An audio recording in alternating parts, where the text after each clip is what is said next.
پوری کوشش ہے کہ ہم بنا کے دکھا دیں اور بعد میں کہیں دیکھو ہم کہتے نہیں تھے کہ بلوچستان بنے. قائد اعظم مرحوم بیچارے ہیں تو پاکستان ہی بنایا تھا. لیکن اب ایسے لوگ اوپر آ گئے ہیں جو فیصلہ کر کے آئے کہ ہم نے اس کو بلوچستان بنا کے چھوڑنا ہے. جو رویہ ہے جو طرز ہے وہ ساری یہی. جہاں تک طرز کلام کی بات ہے، یہ طرز کلام تو وہی ہے جو گزشتہ زمانوں میں ہمیشہ سے خدا کے انبیاء کے مخالفین اختیار کیا کرتے تھے. چنانچہ قرآن کریم اس کا پورا ریکارڈ رکھتا ہے، ایک بڑی تفصیلی تاریخ بیان فرما رہا ہے. فرماتا ہے وَقَالَ الَّذِينَ كَفَرُوا إِنْ هَذَا إِلَّا إِفْكٌ افْتَرَاهُ وَأَعَانَهُ عَلَيْهِ قَوْمٌ آخَرُونَ فَقَدْ جَاءُوا ظُلْمًا وَزُورًا. فرماتا ہے کہ وہ یہ لوگ جو اقرار کرتے ہیں کہتے ہیں ان هَذَا إِلَّا إِفْكٌ افْتَرَاهُ، یہ تو بہت بڑا جھوٹ ہے جو اس نے اپنی طرف سے گھڑ لیا ہے. نہ خدا نے کلام کیا، نہ کوئی بات ہوئی، گھر بیٹھے خدا کی طرف باتیں منسوخ کرنے لگے. لیجیے وہ نوائے وقت کے عنوانات پڑھ لیں اور جنگ کے عنوانات پڑھ لیں اور فیصلہ کریں کیا اس زبان میں اور اس زبان میں کوئی فرق ہے. فقط جاؤ ظلم و زورا. فرماتا ہے یہ وہ لوگ ہیں جو ظلم لے کر آئے ہیں اور شدید جھوٹ بولتے ہوئے آئے ہیں، زور کے ساتھ آئے ہیں. وقالوا اساطیر الاولین اکتتبها فهي تملی علیہ بکرۃ واصیلا. اور وہ کہتے ہیں کہ پرانے اس قسم کے جھوٹ آتے چلے آئے ہیں، پہلے بھی آئے تھے بہت سے جھوٹے. اور ایسی باتیں ہیں ان اس کو تو پڑھانے والے پڑھایا کرتے تھے، اپنی طرف سے باتیں نہیں کرتا. پھر دوسری جگہ فرماتا ہے وَإِذَا تُتْلَىٰ عَلَيْهِمْ آيَاتُنَا بَيِّنَاتٍ قَالُوا مَا هَٰذَا إِلَّا رَجُلٌ يُرِيدُ أَن يَصُدَّكُمْ عَمَّا كَانَ يَعْبُدُ آبَاؤُكُمْ وَقَالُوا مَا هَٰذَا إِلَّا إِفْكٌ مُفْتَرًى وَقَالَ الَّذِينَ كَفَرُوا لِلْحَقِّ لَمَّا جَاءَهُمْ إِنْ هَٰذَا إِلَّا سِحْرٌ مُبِينٌ. دوسری ایک یہ بھی دلیل دی گئی ہے کہ ہمارے آباء و اجداد کے مذہب سے اکھیڑتے ہیں ہمیں، اور اس وجہ سے حق ہے ایک عامل کو جو تبلیغ ہو. ایک یہ دلیل ہے. قرآن کریم فرماتا ہے کہ یہ دلیل تو دشمن دین دیا کرتے ہیں، حق کے دشمن دیا کرتے ہیں، کیونکہ جہاں تک حق کا تعلق ہے اس کو تو تبلیغ سے کوئی خوف نہیں. حضرت صلی اللہ علیہ وآلہ وسلم اور آپ کے غلام تو نہیں تھے جو لوگ مکے میں آنے سے روکتے تھے کہ تم ہمیں آگے تبلیغ کرتے ہو ہم تمہیں ماریں گے. طائف والے کچھ اور لوگ تھے، ان کی شکلیں اور تھیں، وہ روکا کرتے تھے کہ ہمارے شہر میں نہیں آنا تمہیں، تم تبلیغ کرتے ہو اور ہمارے آباء و اجداد کے دین سے ہمیں منحرف کرتے ہو. چنانچہ فرماتا ہے وَإِذَا تُتْلَىٰ عَلَيْهِمْ آيَاتُنَا بَيِّنَاتٍ، جب ان کے اوپر کھلے کھلے ہمارے نشان پڑے جاتے ہیں قَالُوا مَا هَٰذَا إِلَّا رَجُلٌ، وہ کہتے ہیں کہ نبی بھی کوئی نہیں، انسان ہے صرف ایک عام تمہاری طرح کا.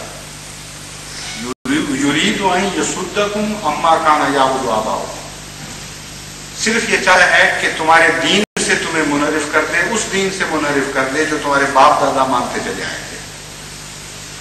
وَقَالُوا مَا هَٰذَا إِلَّا إِفْكٌ مُفْتَرًى، وہ کہتے ہیں کہ سوائے اس کے کہ یہ ایک جھوٹ ہے جو خود گھڑ لیا گیا ہو،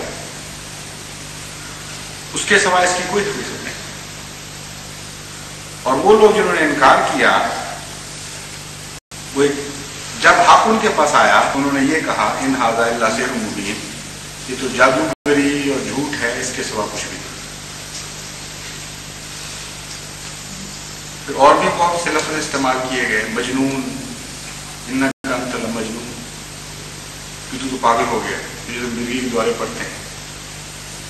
اور غیروں نے بھی یہ آواز پکڑی. آج تک اسلام جدید دشمن گندا ذہن یہی باتیں حضور صلی اللہ علیہ وسلم کو استعمال کرتے ہیں. اس کثرت سے اس مضمون کی آیات ہیں کہ ناممکن ہے کہ ایک جگہ وہ ساری آیات پڑھ کر سنا دی جائیں.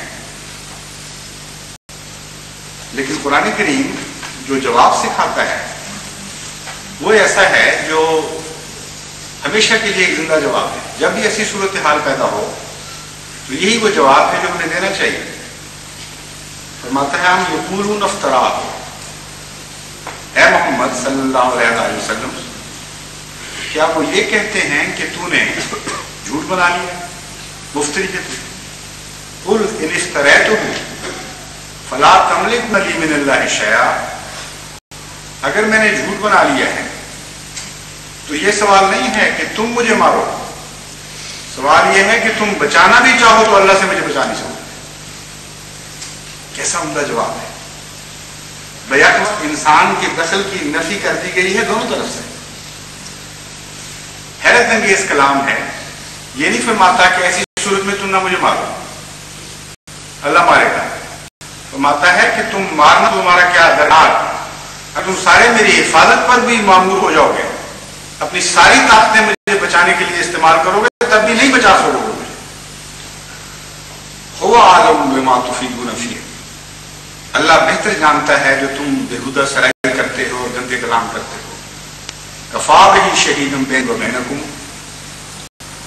میرے اور تمہارے درمیان وہی کافی ہے گواہ، اللہ جو بہتر جانتا ہے اس نے مجھے بھیجا ہے یا نہیں بھیجا.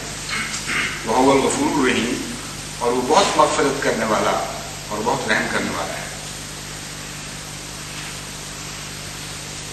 پھر فرماتا ہے ویل لکل افاک اثیم، جھوٹا کون ہے، گناہگار کون ہے. یسمع آیات اللہ تتلی علیہ ثم یصر مستکبرا کأن لم یسمعها. افاق اور اثیم جو کہنے والے ہیں ان کو خدا تعالیٰ تاریخ بتاتا ہے کہ افاق اثیم ہمارے نزدیک کون ہوا کرتا ہے. فرماتا ہے وہ جو اللہ کے نشانات کو سنتا ہے پھر تکبر کرتے ہوئے پیٹھ پھیر کر منہ موڑ لیتا ہے اور اصرار کرتا ہے اپنے تکبر پر. اس طرح طرز عمل اختیار کرتا ہے جیسے اس نے سنا ہی کچھ نہیں. اس کو عذاب علیم کی خوشخبری دے دو. وَإِذَا عَلِمَ مِنْ آيَاتِنَا شَيْئًا اتَّخَذَهَا هُزُوًا، اور دوسری علامت ان لوگوں کی یہ ہے کہ خدا کے کلام کی باتیں ہو رہی ہوتی ہیں، یہ بحث ہوتی ہے کہ اللہ نے کسی سے کچھ کہا یا نہیں کہا، وہ کوئی تمسخر کا وقت تو نہیں ہے. فرماتا ہے ایسے موقع پر یہ تمسخر شروع کر دیتے ہیں. اور یہ ایک ایسی عادت مستمرہ ہے جھوٹے لوگوں کی کہ حضرت آدم سے لے کر حضرت صلی اللہ علیہ وآلہ وسلم کے وقت تک کی جو تاریخ قرآن نے محفوظ فرمائی ہے اس میں ایک بھی استثناء قرآن نہیں بتاتا.